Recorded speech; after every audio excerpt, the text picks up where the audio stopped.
sağa dönmə siqnalımızı yandırırıq və burada tam şəkildə dayanırıq. Bax tərəfdə, sağ tərəfdə stop nişanı var, düzdür? Stop nişanı varsa mütləq şəkildə dayanmalıyıq. Fərq etməz daxil olmaq istədiyimiz yolda avtomobil var, yoxsa yox. Amma harda dayanırıq? Stop xətti varsa stop xəttində, yoxdursa kəsişmə nöqtəsində. Yəni o yolla bu yolun birləşdiyi nöqtədə. Bax burada kəsişmə nöqtəsi bu bordirin küncüdür. Biz burada tam dayanmalıyıq ki, dayandıq, düzdür? Əyləci bıraq. Bir qədər də əyləci bıraq. Amma buradakı avtobus var, düzdür?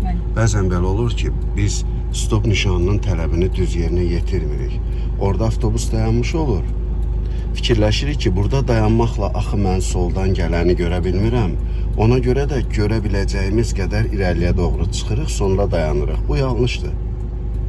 İlk növbədə stop nişanının tələbini düzgün şəkildə yerinə yetiririk. Dediyim kimi, stop xətti varsa stop xəttində dayanırıq, yoxdursa kəsişmə nöqtəsində, yəni bordirin küncündə.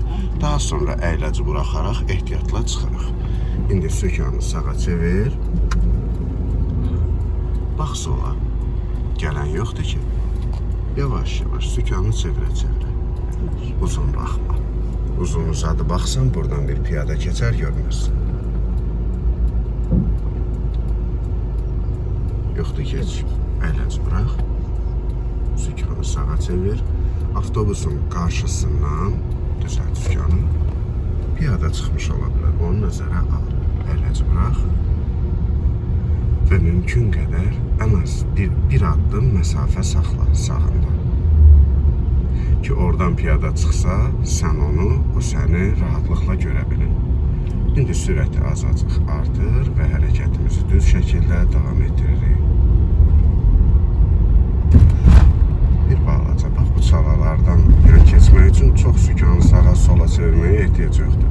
Bir balaca sağa sola eləyirsən, keçirsən. Əgər çala çox böyüdürsə, sağa sola misal üçün də keçə bilmirsənsə və yaxud da sağa sola keçmək istəsən, sağda solda olan avtomobillərə dəymə ehtimalın varsa, eybi yox, o çalaya düş. Ancaq sürəti azaldaraq ki, heç olmasa avtomobil az zərər görsün.